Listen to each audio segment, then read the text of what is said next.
Geralmente, quando pensamos em inovação, associamos o termo a aparelhos altamente tecnológicos, programação e internet.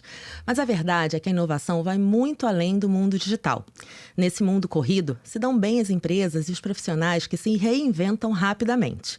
Para entender melhor esses conceitos, converso com Roberto Kanter, professor dos MBAs em Inovação da Fundação Getúlio Vargas.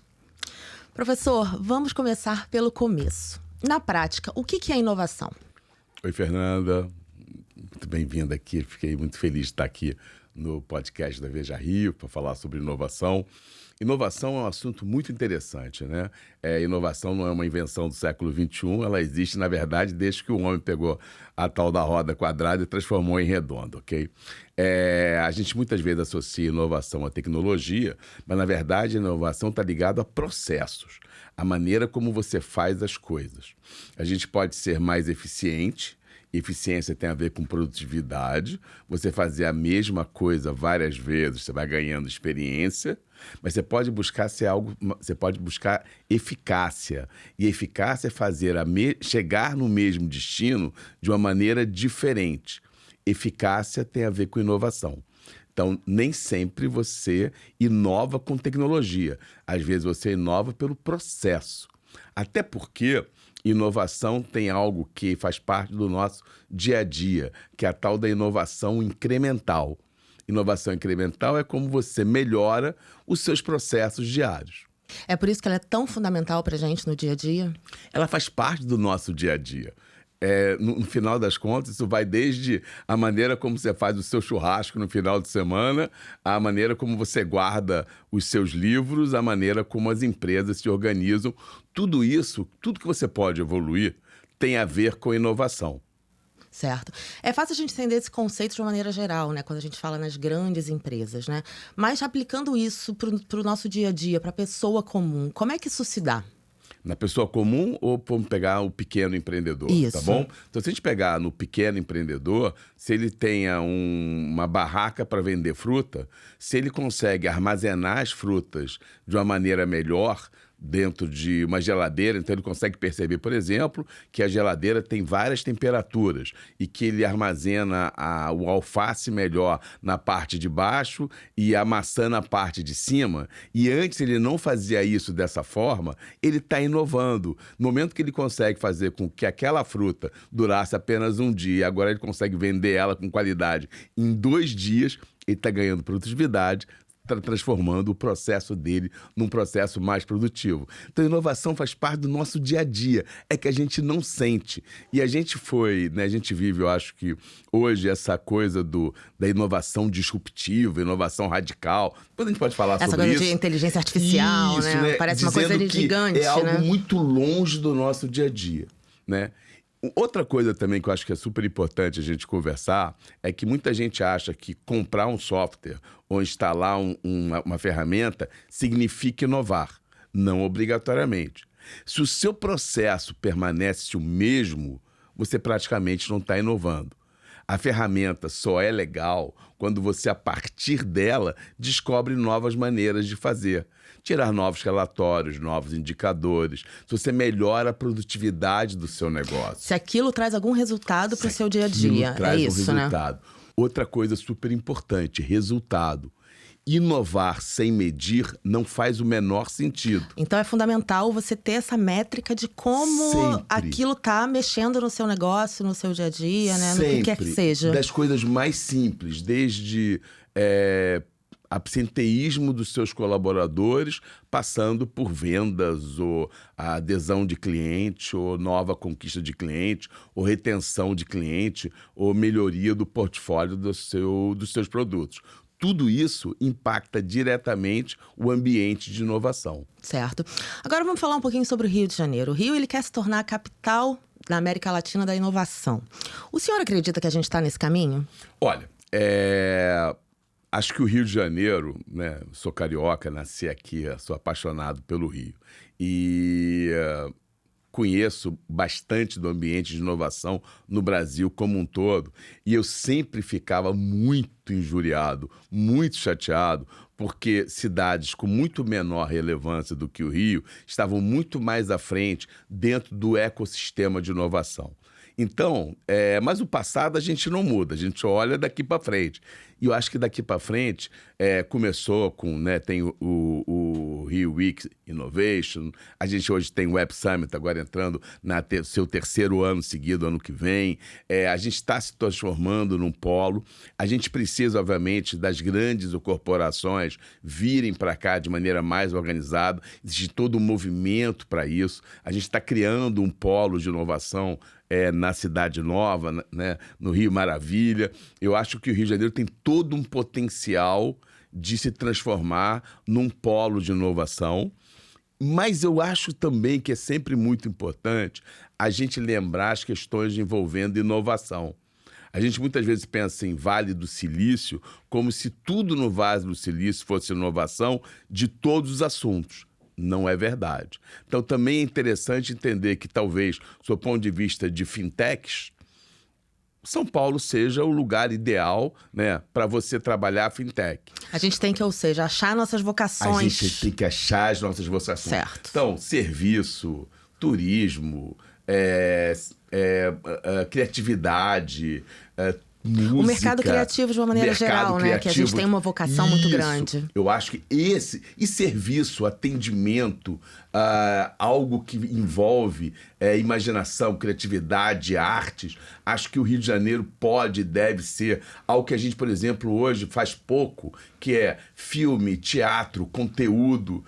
Isso eu acho que são os grandes baratos, né? Então, a gente não ser Hollywood nem Bollywood, mas o Rio de Janeiro ser um grande centro de criatividade e inovação, do seu ponto de vista de artes e cultura, eu acho que faz todo sentido com essa maravilha de cidade que a gente mora. E quais são os obstáculos que o Rio enfrenta nesse sentido, né? Para a gente avançar aí, o que precisa acontecer? Bom, eu vou ser redundante, né, se falar primeiro na questão da segurança, né? Eu acho que isso é um ponto importante. Para atrair as empresas para cá, né? Eu lembro que há pouco tempo, eu numa viagem, uma pessoa que tinha dona de um bed and breakfast na Espanha, e a pessoa me falou: Roberto, eu já fui no Rio com meu marido e eu tenho que admitir que é uma cidade mais linda do mundo, mas a experiência que eu tenho é as pessoas não saem de casa, da sua zona de conforto, para correr o risco de ter algo. Eu viajo o Brasil inteiro ministrando aula pela FGV e eu canso de encontrar alunos que dizem: eu nunca fui no Rio. Eu falei: você tá maluco? É uma obrigação. Todo brasileiro tem uma obrigação de, no mínimo, uma vez na vida, passar alguns dias no Rio de Janeiro. E aí eu falo: não, mas nem medo. Eu falei: não tem medo nenhum. Nada acontece. Então, eu acho que existe, obviamente, um lado que, se nada acontece, também é um pensamento muito positivo da minha parte. Acho que, infelizmente, acontece. Rio de Janeiro não é a única cidade do mundo que você tem problema, muito pelo contrário, né? Todas as grandes cidades do mundo enfrentam problemas. Acho que a gente tem que melhorar a nossa imagem, tem que fazer uma comunicação melhor, tem que filtrar melhor. Mas eu acho que um trabalho de segurança pública mais assertivo para melhorar de vez essa imagem, acho que esse é um ponto fundamental. Outros pontos que a gente vai ter são questões que a gente vem resolvendo, bem ou mal, né? A gente teve a Olimpíada, Copa do Mundo, transporte, a gente tem hoje uma malha rodoviária melhor, a gente tem hoje acessos melhores à tecnologia, o Rio de Janeiro tem acesso à comunicação, internet. Acho que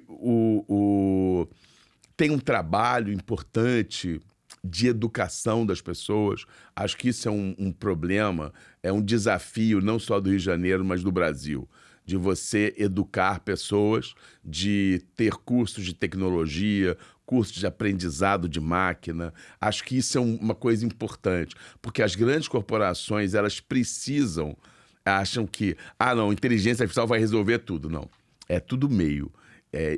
Tecnologia artificial, ferramenta, software, é meio de você chegar de A para o infinito. Então, temos que ter pessoas capacitadas, né? Para lidar com essas ferramentas, para lidar né? com essa ferramenta. Esses talvez sejam os dois grandes gargalos que o Rio de Janeiro enfrenta. Essa questão né, redundante da segurança, mas algo muito grave, que é a questão da capacitação de mão de obra. Entendi. Professor, quando você olha lá para fora, quais são os exemplos que a gente tem que o Rio pode se espelhar para seguir, para chegar nesse objetivo de se tornar a capital da América Latina de inovação? Olha, os exemplos, né, seja quando você vai para Israel, ou quando você vai para a Europa, ou para os Estados Unidos, no mundo como um todo, existe, né, esse apoio, chamado de triplo hélice, onde envolve governos, escolas e iniciativa privada. Acho que essa é uma visão muito importante. Você pega, por exemplo, né, o que a Petrobras tem com a UFRJ, é um exemplo no mundo de como que iniciativa privada consegue trabalhar com programas de governo e trabalhar com universidade. Funciona maravilhosamente bem. Você está falando da COP? Estou falando da COP, estou falando da estrutura de pesquisa que hoje a Petrobras tem dentro da Ilha do Governador. Então, isso que é uma referência mundial, é uma referência mundial, né? E faz a Petrobras, em várias áreas, ser uma empresa de excelência. Então, isso dá para ser replicado. A gente tem que replicar isso em todos os sentidos. Então, a gente tem que pensar, a partir daquela história que a gente conversou sobre vocação, quais são as escolas, as universidades, o governo, como que as empresas podem trabalhar. Então, esse é o maior exemplo. O exemplo é, sozinho, só organização privada, só organização pública e só a escola, sozinha, elas nada conseguem. Se elas estão as três juntas, eu acho que é aí que a gente cria a massa, o elemento bacana na sopa, para sair um sabor bacana, entendeu? Ah, legal. E quando você citou agora o exemplo da COP, né? Tem outros exemplos na cidade que a gente esteja se destacando em inovação? Olha, sob o ponto de inovação, eu acho que não.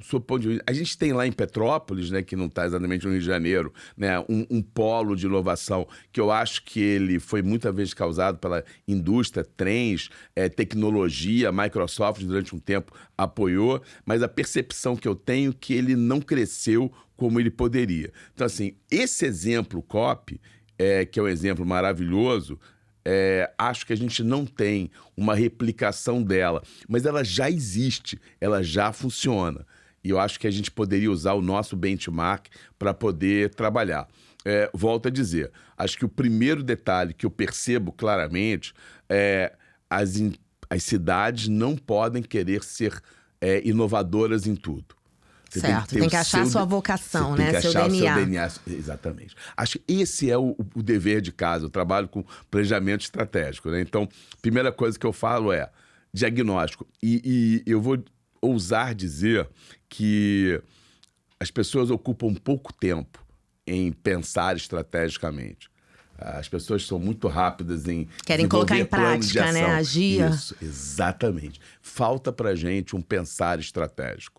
Acho que o Rio de Janeiro tinha que fazer um mergulho nesse pensar estratégico, em vários ambientes da iniciativa privada, da universidade privada, pública, do governo, prefeitura, governo do estado, pensando sobre esse ponto de vista de inovação, trazendo escolas, players, mais gente para trabalhar. E eu acho que esse é o nosso grande convite para trazer as pessoas de fora.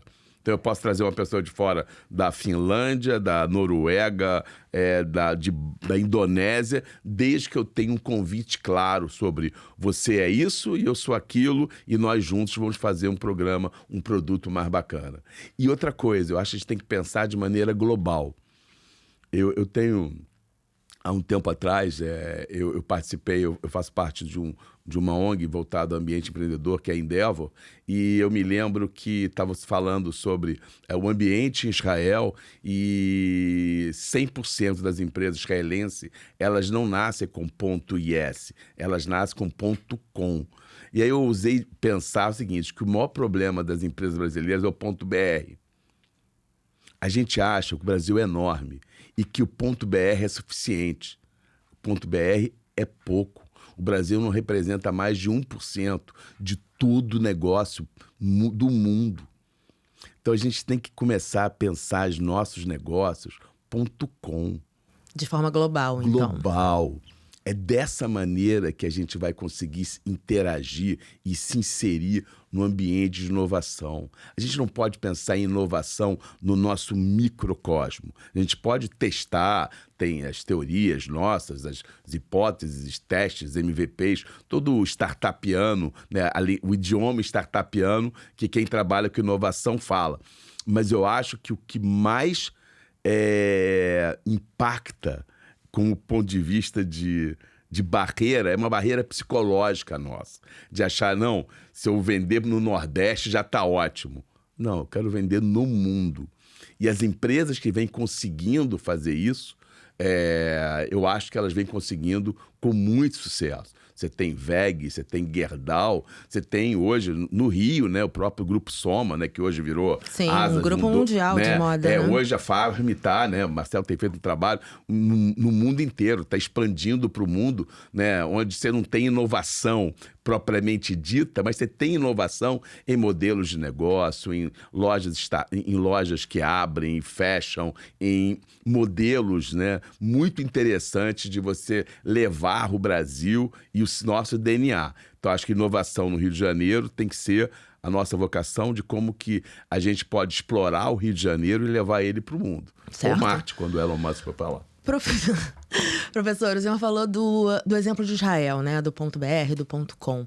Existem outros exemplos que a gente possa olhar lá para fora, né? Fora do Brasil, que sirvam também de inspiração para o caso do Rio de Janeiro, de outras cidades ou de outros ecossistemas que tragam exemplos bons a seguir para a gente? Olha, você tem alguns exemplos. Por exemplo, na Itália você tem a mesma coisa voltado, por exemplo, à área de design.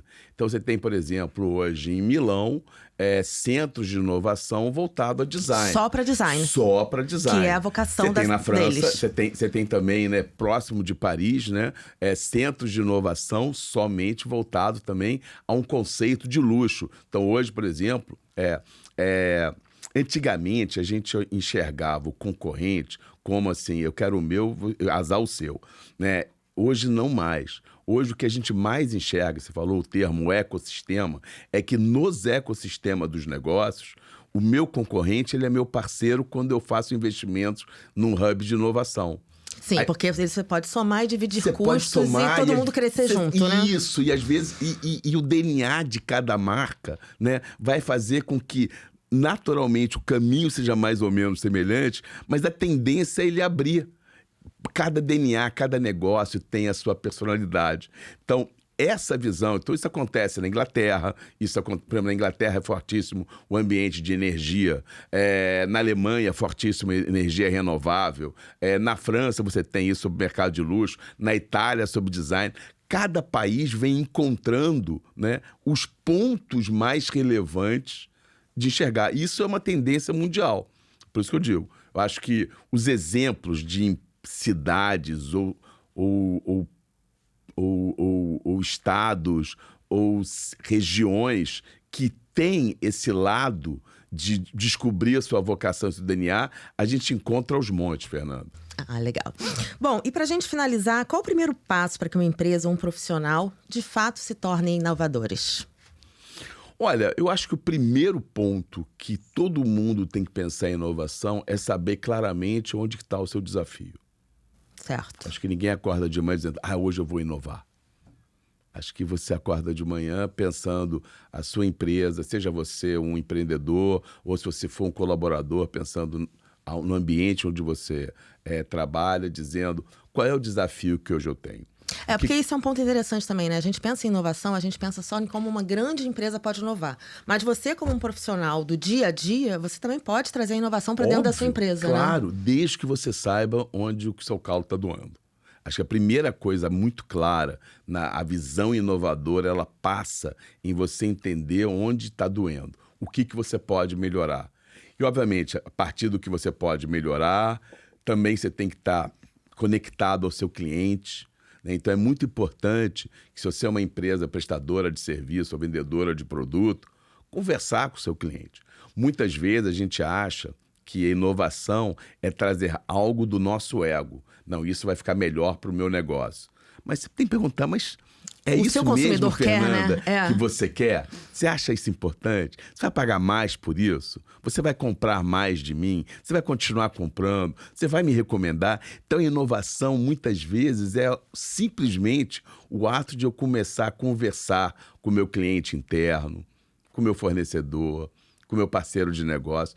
O que eu mais aprendi quando eu entrei nesse mundo da inovação é a necessidade de conversar. A gente fica muito preso às nossas verdades, ao nosso umbigo. E aí, quando você entra nesse mundo da inovação, você vê que vale a pena trocar ideia com pessoas, com desconhecidos, com tutores, mentores e consultores. E as pessoas não vão parar o que estão fazendo para falar: nossa, sua ideia é maravilhosa, eu vou largar toda a minha vida e vou copiar o que você está falando. Não é assim que funciona. Muito pelo contrário. A sensação de troca, quase de altruísmo que eu enxergo nesse mundo da startup. Ó, pra você descobrir uma fórmula mágica, transformar pó em ouro, você não vai dar a fórmula para a pessoa. Então não é a gente ser ingênuo, mas eu acho que existe uma inocência muito salutar no mundo da inovação e que o grande barato é você, por um lado, descobrir onde que está a sua dor e como que a sua dor pode ser impactada, pode ser melhorada, o seu desafio através de ferramentas e processos inovadores. Acho que esse é o caminho, é o dia a dia, né? Ele exige perseverança, exige resiliência, não é algo fácil, porque envolve muitas vezes a questão da cultura. O maior gargalo, na minha muito particular observação, o maior gargalo da inovação não está no processo, estão nas pessoas. Na educação, né? Nas pessoas, na cultura, de você falar: isso não vai dar certo, falar: isso eu já tentei, não funciona. E isso talvez seja o maior gargalo da inovação, né?